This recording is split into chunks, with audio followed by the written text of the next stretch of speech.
everyone. This is Mark. And this is Meagan from our kitchen table. And you're listening to the Maintain the Threefold podcast, the show that seeks to build up biblical marriages that are firmly knotted to God and to each other for the glory of God and His kingdom. Welcome back, everyone, to the podcast. Thank you for joining us as we continue our series titled Foundations. It's been a very busy week and weekend for us. Yeah, lots going on since the last time we recorded. Yeah. We had some birthday parties. And food poisoning. Yes. Well, possibly.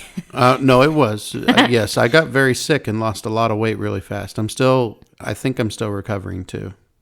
Yeah. Not that I'm still having symptoms, but I am still very tired and still not even able to maintain enough water throughout the day. I keep trying to drink a lot, but it's not enough. It just doesn't seem like enough. So yeah. But we did get to celebrate some birthday parties over the weekend. That was fun. Yes, and had a lot of baking happening. Yeah, and I'm going to brag on one of the birthday parties. I'm just going to say this was the first kid's birthday party I went to where the adults got a goodie bag to take home. So thank you to that family. I mean, that was an awesome gift. And I don't know if we'll ever be able to do that. Yeah. We might someday, that'd be cool. Goal or something, but that was a cool feature to that kid's birthday party is getting goodie bags for the adults. I got some nice chocolate in it. It was good chocolate. It was very good chocolate. But yeah, this week we're jumping into our fill and multiply and being fruitful. That's an exciting topic for us, right? Right. It's a big one. Yeah. And I'm sure many of you are just as excited.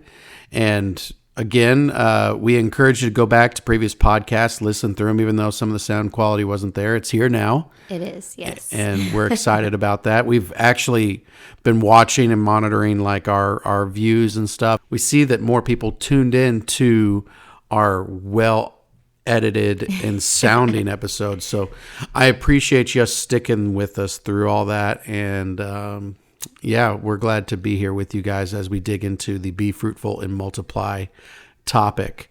When we addressed the initial commands given to man in an earlier podcast, one of those commands was to be fruitful and multiply. And that command is found in Genesis 1:28. It reads, "And God blessed them and said to them, be fruitful and multiply and fill the earth and subdue it and have dominion over the fish of the sea, over the birds of the heavens, and over every living thing that moves on the earth." So that's the command that we are addressing today. And we're pretty excited to do so because I think it's part of our mandate as man, woman, humanity. Like we are commanded. Mankind. Yeah, mankind in general. We are commanded to do this. It's closely tied to family, to marriage, being as that you should be multiplying with your family within the confines of marriage. That's how family happens. Yeah. It's an important topic, to say the least. Yeah. And it's not something we are treating lightly or trying to bypass. This might be a shorter podcast, but that's okay because really there's not a ton to say about it. But the stuff that we do say, yeah, and Megan's like, but there is. But the stuff that we do say, I think, is important and that we need to latch onto, right? Oh yeah, I think that some of the stuff we're getting ready to talk about is stuff that has been lost over the years, and that is especially important in the way our world and our society is right now. It's especially important for us to have the right mindset towards this, I think. Yeah. And we have to remember as we're getting into this topic, God's intention for mankind was to multiply and cover the whole earth. After the great flood of Noah, this command was reiterated in Genesis 9:7. He actually told Noah to, again, given that command that we were given in the garden, go forth and multiply, fill the earth, subdue it, do it again. So it's not like we're, as humanity, seems to try and fight against this, and we're going to talk about that. Yeah. This command has not gone away. It's not been done away with. It is a command that is still established, has been established. So let's just start out right at the beginning. I think the original meaning of the text, right, as we're looking at it, is easy to discern. It's not something like, what does it mean to be fruitful and multiply? We talked about how there are different aspects of it, okay? But let's start with the very blunt aspect of it, right? Like, let's just take it for what it is. It's very clear and physically present that married couples are expected to have children and increase in number. Divine image bearers of God on this planet. That's what they're supposed to do, right? Yeah.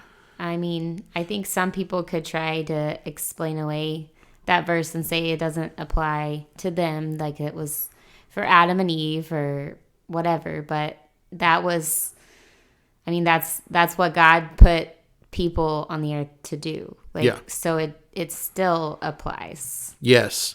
And it doesn't have caveats like, well, if this part of the region is full, stop having children. Or he didn't throw caveats in there. It was a command to fill the earth and multiply. And he didn't set a number. I know some people like to throw out, well, 1 kid is fine, or 2 kids are fine, or 3 kids is fine. I would never think of having 4 kids. Yeah. 4 kids is, 5, 6, 7. And the number could keep going up, as we've seen with Adam and Eve and various other generations throughout the text. Well, yeah. And I think especially in the world now, like, people are concerned about the planet and about having too many people on it and not having enough resources and like overpopulation and we're worried about having too many people after a pandemic. It's pretty funny. Yeah. Sorry. We're gonna get get flagged for that. Yeah. But I heard this recently, and I can't remember who said it now. I wish I did. But I had never thought about it this way either. But like, it's kind of silly to think that way about being concerned for the earth, because first of all, I mean, if you're a Christian and believe that God is in control, then he's going to provide for the people that are here. Just like in the Bible, how it talks about he provides for the sparrow, and like even more so like for us. Yeah. He's the ones that sustains the earth. Yeah. But this person specifically brought up the point of like, the more people that you have, you have people that have knowledge or that figure out new things. Like I think like in the past of all the inventions and things that people figured out, like, and the way technology and everything is, like, as the population increases, you also have more minds to work on all of these problems or to grow things so that we can handle more people, if that makes sense. Yeah. Well, and not to mention, right, if we're thinking long term about the Christian church, right, what's the most effective way to grow the church? By Christian families having children, raising their children up in the fear and admiration of the Lord, right? Yes. Building kingdom families. That's multiplying exponentially over generations. Yeah, and I think that we forget about that, or we think short term a lot of times. Like, I think a lot of times with Christians, I don't know, we're thinking about the here and now, and we don't necessarily always think long term. And I'm not saying don't reach out to people now. I'm just saying, absolutely, yeah, definitely, like, reach out, go share the gospel, go love your neighbor, like, definitely do that.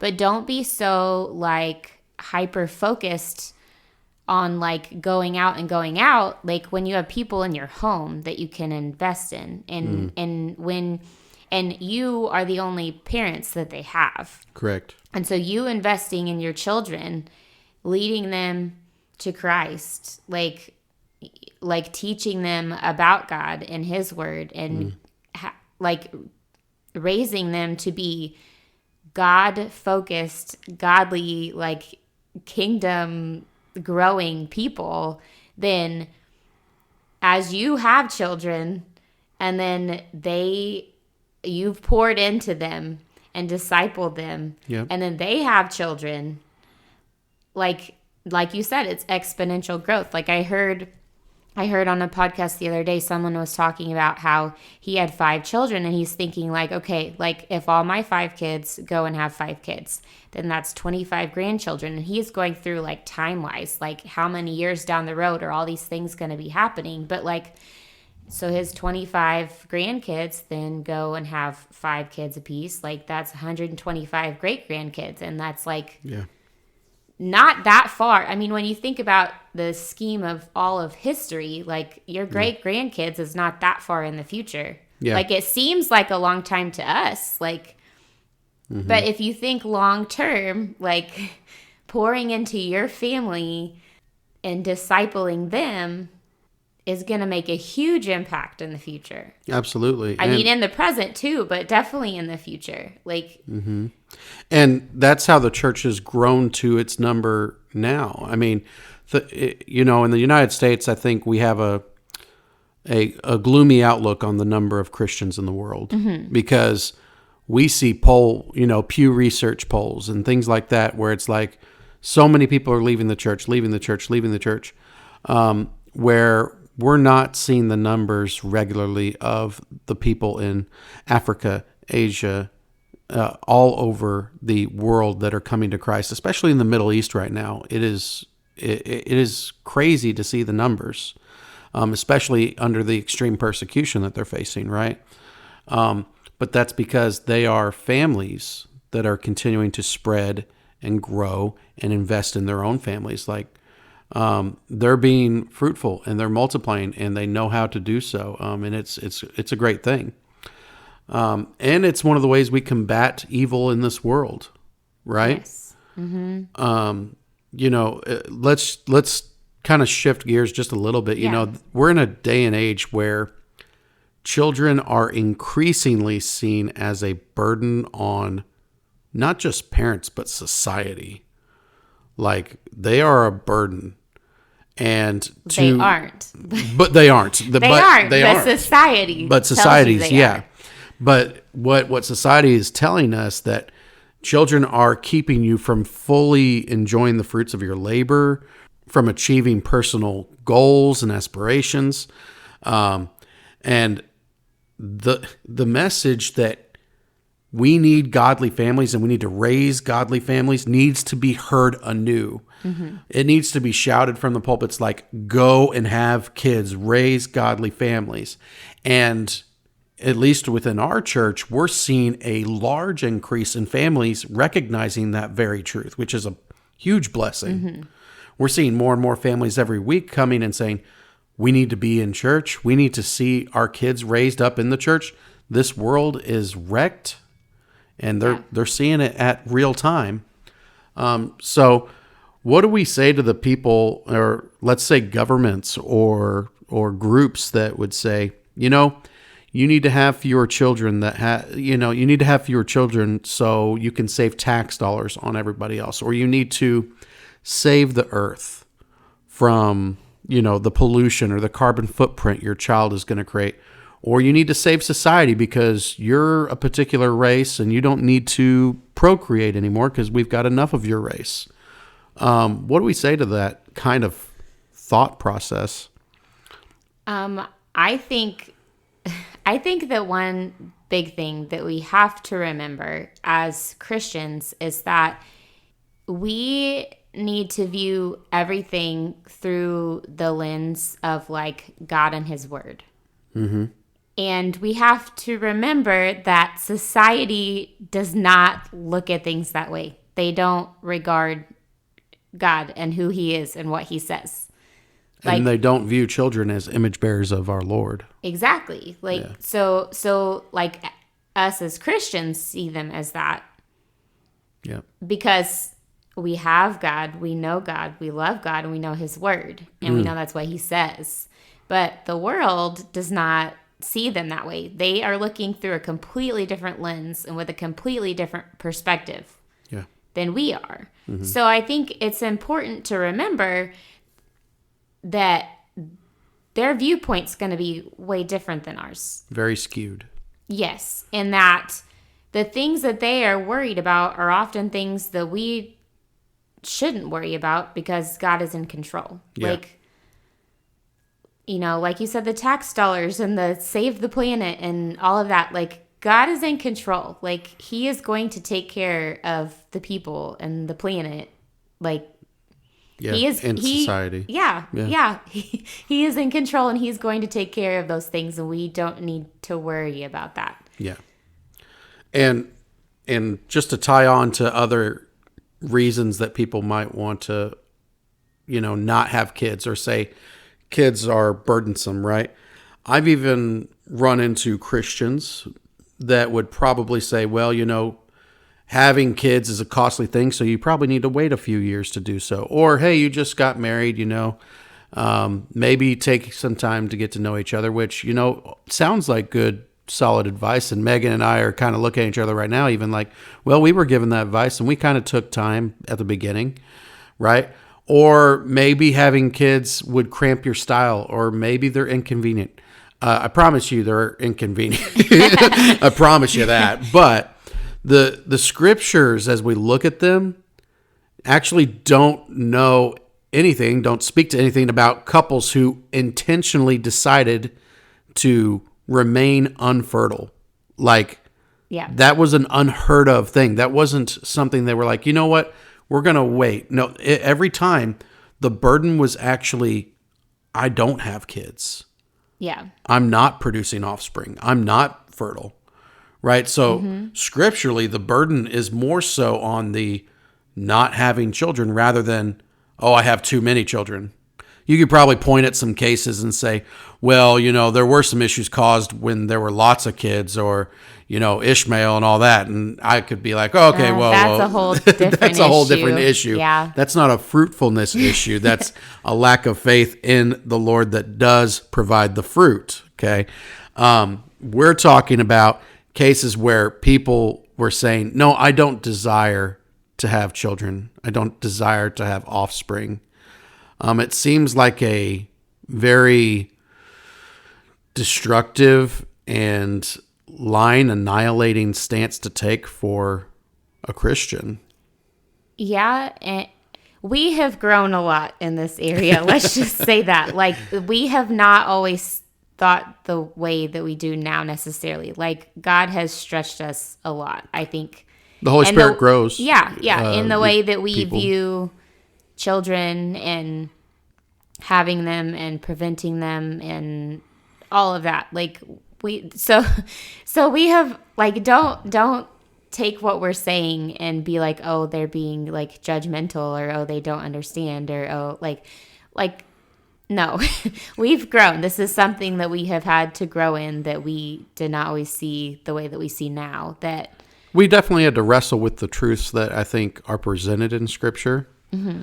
And as couples are listening, or if you're not married and you're, thinking about future marriage and things like that, I would encourage you to wrestle with this now, because later, what we're seeing, right, is statistically people are having kids later and later, and they're not having as many children. Yeah. And honestly, from our hearts to you, we believe that's robbing you, and robbing you of a blessing that the Lord has for you as a husband and wife. Mm-hmm. And one of the greatest curses, in fact, in Scripture that God reserved for certain people was the elimination of family lines, right? When it talks about in the Old Testament of complete family lines, like the people of Cain were no more. And like when we see that happen, that's a huge deal. And we would not want that for anybody. Yeah.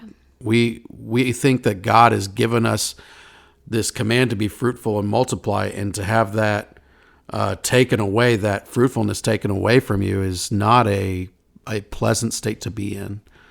Unless it's, and we're going to talk about some good cases and examples where God actually calls some people to that, but it's not something I don't think that someone volunteers for.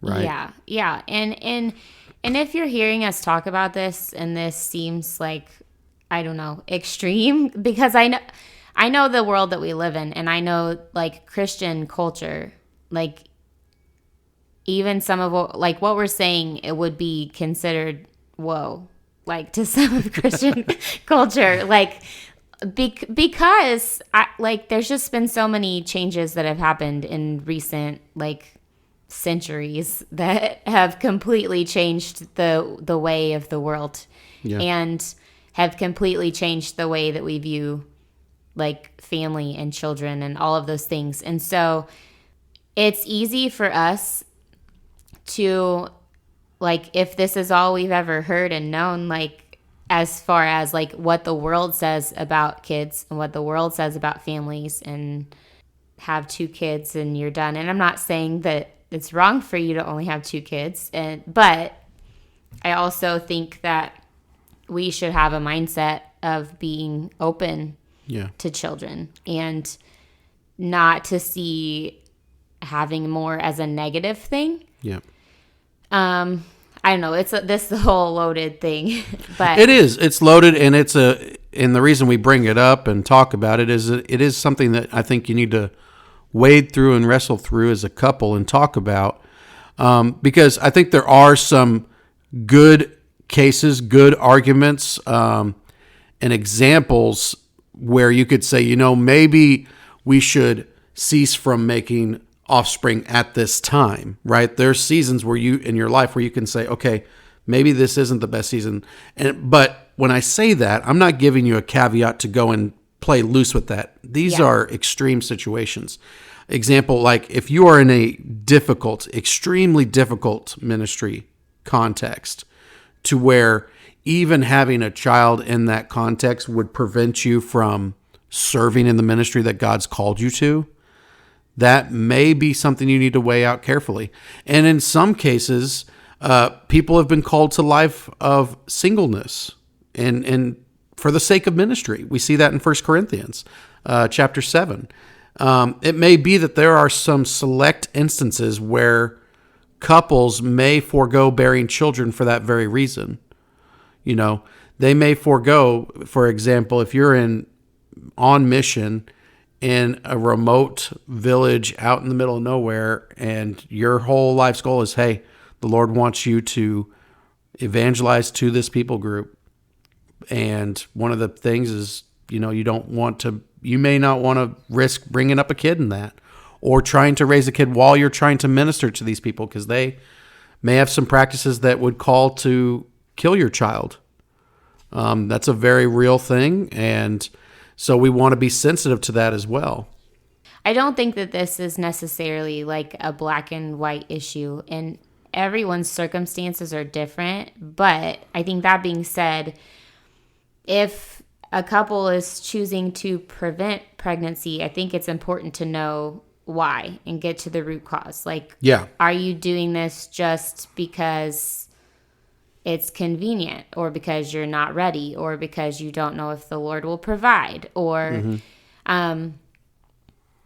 things like that? Because most of us are not in a situation in which like having more children would be dangerous, or would prevent us from doing what God has called us to do. Yep. I would think in the vast majority of cases that would be the case. I'm not saying that it's necessarily wrong to prevent, like, ever. I'm not saying that there's never a reason or a time to do that. But I think that we really need to know and get to the root of why. Because we do live in a world that doesn't see the sanctity of life, and they don't see the blessing of children. And so it's easy for, like, us to have, like, a negative mindset, or like selfish motives like seep in, and we don't even realize it, because it's all around us and it's everywhere and it's normal even in like Christian culture. And so we don't realize that the way that we're thinking about this isn't positive, towards children, and as a couple that has kind of looked into the types of preventative measures you can take, we would encourage you to research that as well, because some of the preventative measures that are commonly accepted now even among Christian circles, I think, are, in the case, terminating a fertilized egg, which They can. they can do that. So we would hate for anyone to say, well, we want to do preventative measures and then end up causing the murder of a child. And that's a hard pill to swallow, and that's something that isn't talked about. Yeah, that's something that's not even touched on a lot of the time. We might need to do a whole episode just on talking about that, We might need to. Why don't you comment and tell us if you guys want to hear an episode on that? If you're like, no, I'm good, I'll do the research. But we encourage you, if you are going to take preventative measures, if you as a couple have decided, we do want to take time and wait and do these things, right? And again, we say that with not a green light for you to do so, but as a extreme option. But in any case, as you weigh these things out, look and research at what those measures are doing in your body, and what exactly is being prevented. Sometimes it is literally just killing the child. Yeah. And I can just briefly say here, we're very thankful for the pastor that told us this when we were engaged. Yeah. Like, share this information with us so that we knew all of this from the start. And I didn't know that information about it before we got married. I mean, I didn't know it.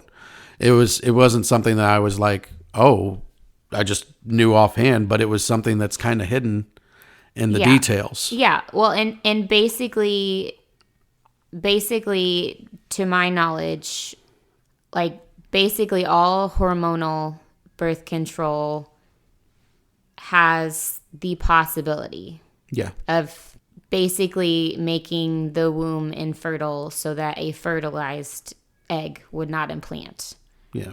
Now that is like maybe like the third thing that it does. That it does. And so sure, that doesn't happen all the time, but it probably happens sometimes. Yeah. And you don't know when that's happening. Yes. And that's, some people may say, well, if I don't know, it doesn't hurt. Well, it is. It's negligence on your part. And I think, as we're saying and talking about this, we encourage you to do research. We encourage you to look into it. We don't want you to take our word for it. We want you to dig into it, and so that you know and have seen with your own eyes and understood with your own mind, like, what all this is, and can talk to the Lord about it and come to your own conclusion. But we're telling you to go be fruitful and multiply. That's the main thing we want you to do. Yes. Like, we are on team multiply. Like, again, preventative measures, that should not be the rule. That should be the exception. Okay? That should not be the common rule. For most Christian husbands and wives that are not simply working in ministry context, like many people that are listening, you're probably not in ministry. And this probably, kids would not adversely affect the way you minister, especially within the context of what you're doing. Well, and even lots of people in ministry. I'm like, you're in ministry, and like, that's right.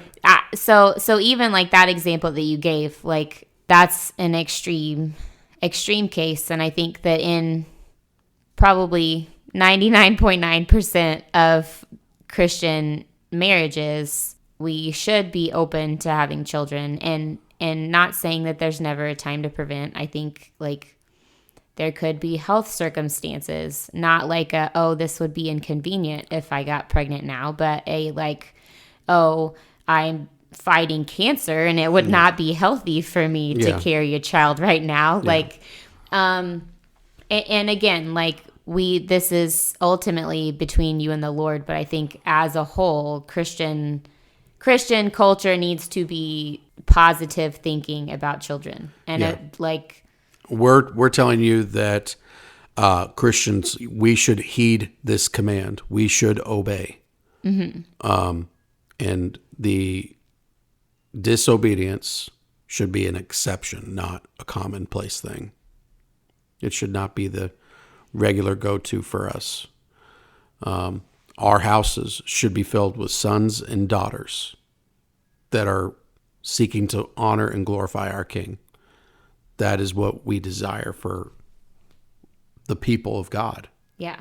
And I know when I was coming to terms with some of this that it felt like big, heavy, scary, large, life-changing, like, stuff. And it kind of is. I mean, having kids is big, but God is good and kids are a blessing. And if you see them that way, then you shouldn't think like, oh, I could never have another one. Like, yeah. And I get having that mindset because I feel like I've been there before. Mm-hmm. So don't think that we can't relate. We need to have a positive view of children because God has a positive view of children, and he's told us to multiply. Yeah, and it's something he's ordained since the beginning. That command remains firm. It's a law of nature, which is common sense. That's why we're talking. It's like, it's not a guessing game. This is a common sense command. I mean, until recent centuries, that like there was no preventing basic. Yeah. I mean, not really. Right? Not really. Yeah. I mean, not like there is now. I'll say that. Like, it was not a commonplace thing that everyone did until recent history in the scheme of things. Yeah. Now, while we're talking about this, we mentioned earlier, and kind of shifting gears a little bit, we want to also recognize that there are some couples that cannot bear children physically due to advanced age or infertility issues, or like Megan mentioned, you could have a disease like cancer or something that really prevents you from being able to bear children. Okay. At least for a time. At least for a time. So, right. So we, first of all, recognize the emotional difficulties of these situations, especially the turmoil that they can cause. We as a couple want to minister and love you guys, like really lift you up. But we want to also remind you and lovingly remind you at the same time, adoption, helping out other parents with their children. These are ways that even couples who cannot bear children can fulfill the mandate of be fruitful and multiply. You may be at a place where you are saying, I want kids, but I just can't have them anymore. I just can't, I'm not producing. Mm-hmm. Well, God may provide you an opportunity to adopt, right? Or God may provide you an opportunity to pour into someone else's kids. I know a lot of people pour into our kids. Oh, yeah. We're so thankful. Yeah. We're super thankful for you. And there are so many people that pour into not only our kids, but kids that we see at our church. And, we want you to understand and hope that you understand that the command to be fruitful and multiply, even if you are facing these difficulties, you are still able to fulfill. It is not a disobedience simply because you cannot produce. Yeah. I mean, if you are doing all that you can to try to have kids and it is not happening, then you're not, I mean, you're trying, you're doing your part. Sometimes that happens, and God is sovereign, and we don't always know why, and we don't always know his reasonings. And my heart goes out for you if you desire to have children and it's not happening. And his reason could be that he wants you to adopt. It could be. It could be his reason. He wants you to pour into these other kids that, let's just take our kids, for example, the people that pour into our kids. They may see that I'm not the best dad all the time, or so, or something like that.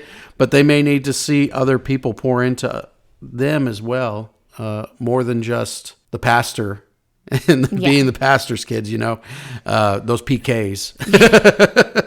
Yeah, and kind of going back to what we were talking about earlier, and about like the exponential growth and like, you know, multiplying and thinking long term that like even if you can't physically have children, you can still, like you said, invest in future generations and invest in other people, whether that means adopting a child, whether that means like adopting a family that you're just like, I care about this family and we're just going to pour into them and like support them. Like whether that's the children in your church, like your neighbors, like there are plenty of ways for you to get involved and get plugged in and be pouring into future generations to grow the kingdom. Yeah, absolutely. And as you know, I'm thinking through this and stuff like that. We talked about earlier, you know, how Christian couples, if you are fertile, you ought to be producing, right? You ought to be multiplying. Okay. In the same way, husbands, wives, if we're facing the emotional and I mean really struggles with the infertility, with the advanced age, with everything else, but you know that God is still calling you to be fruitful and multiply, right? If you have the means to do so and reject it, I think that is a form of disobedience, right?